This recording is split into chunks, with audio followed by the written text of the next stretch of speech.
Hey everybody. So I finally decided that I'm gonna get on here on YouTube and record these videos that I've been talking about doing for like 2 years.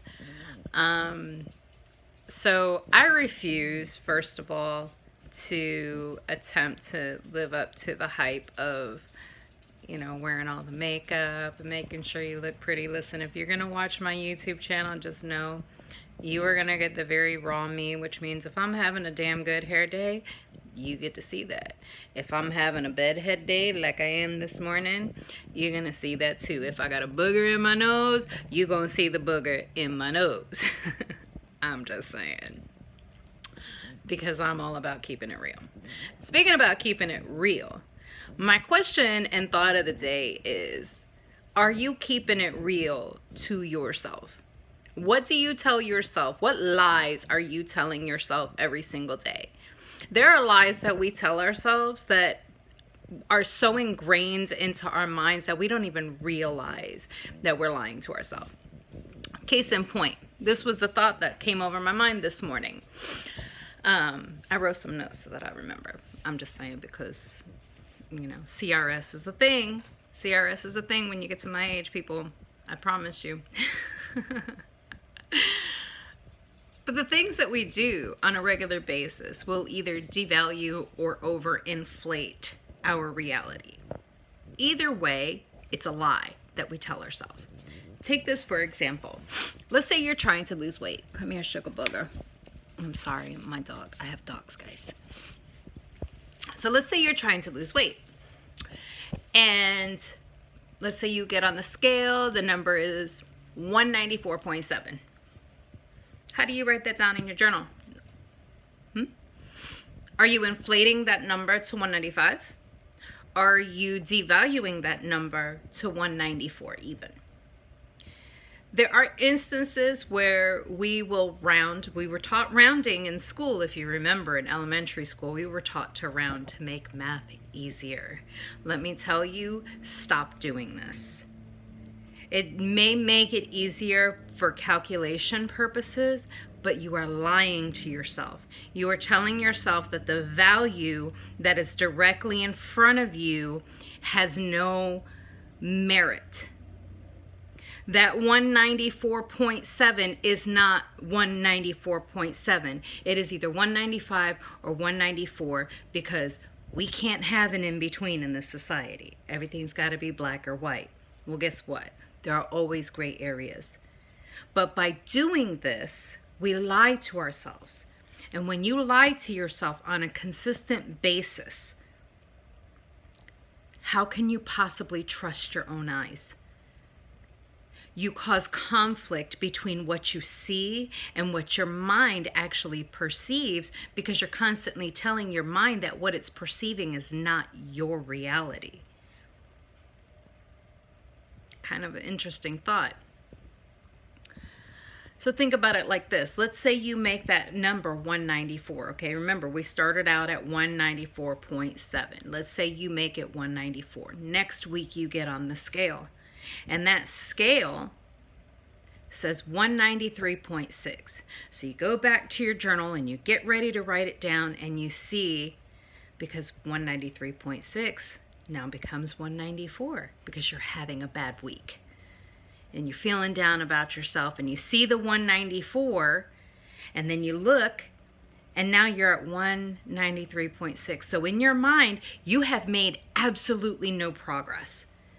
And all of those negative thoughts are going to start rolling in. Oh my gosh, I shouldn't have eaten this. Oh my gosh, I'm failing at my efforts. Oh my gosh, what did I do?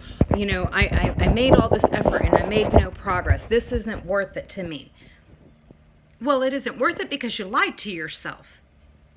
Because last week you were at 194.7, but you wrote 194. So this week you're at 193.6 and you rounded it back up to 194 because you were in a bad mood, making it look like you made zero progress.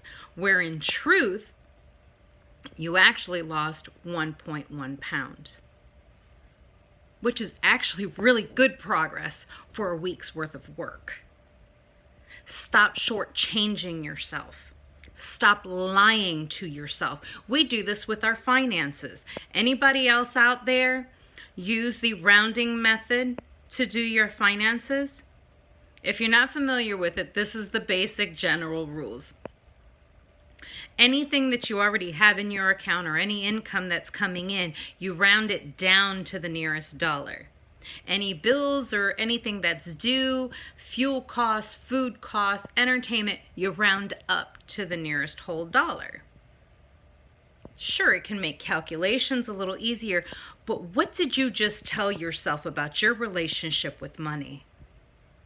That everything that you have to pay is always a dollar higher, and everything that you've got coming in is always a dollar short.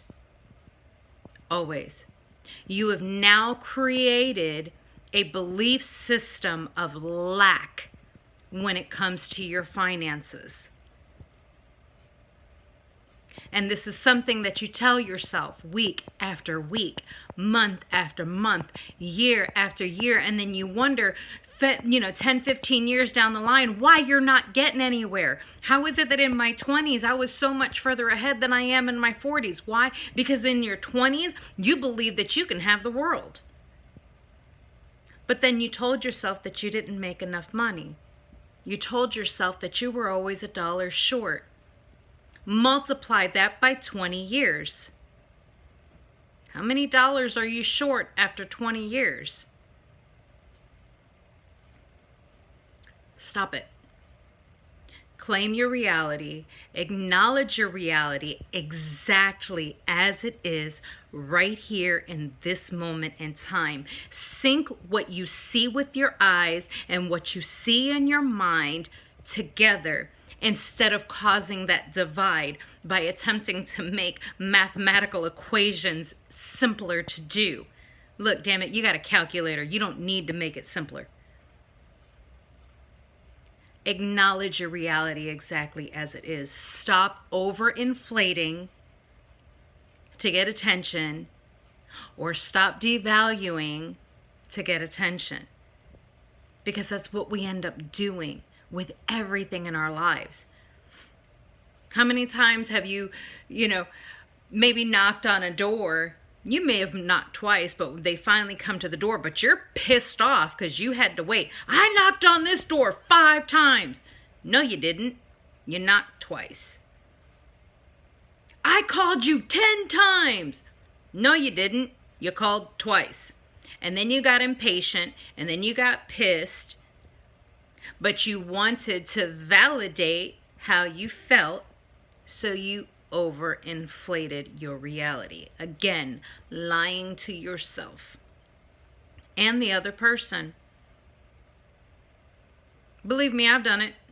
I've done it. I'm not going to sit here and try to be like, oh my gosh, I've never done that. I'm a perfect angel. Bullshit.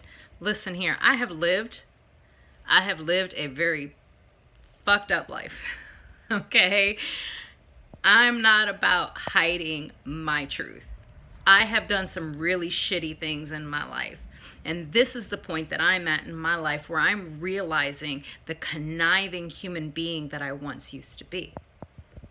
And now I even understand why I was that way. Not that there's anyone or anything to blame, because we're all having our own experience, our own reality of lies. I don't blame anybody, because there's nobody to blame, not even yourself. So don't sit here after you listen to this and going, oh my God, how could I be so stupid? You're not. You were taught that way. Oh, my parents are to blame. No, because they were taught that way. Oh, my grandparents. No, stop it. Because everybody does what they think is best in the moment. It's so rare that people actually consider the long-term effects of their actions. And I mean, shoot, how long have these systems really been in place? How long have people been teaching their children these things?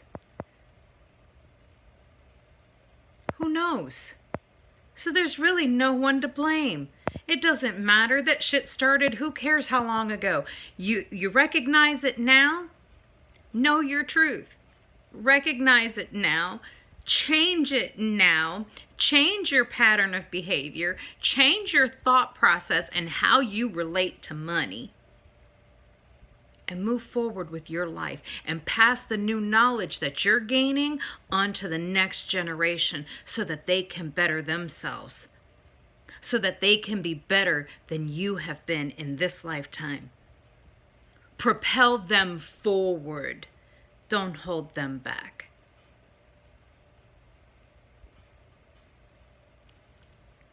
That is my message for the day. I hope you all enjoy that. Maybe I'll get brave enough to do this again. I'm not sure, but we shall see, and we'll see how it all goes. All right, guys, I wish you all the very best. Remember that you have the power to make your day great.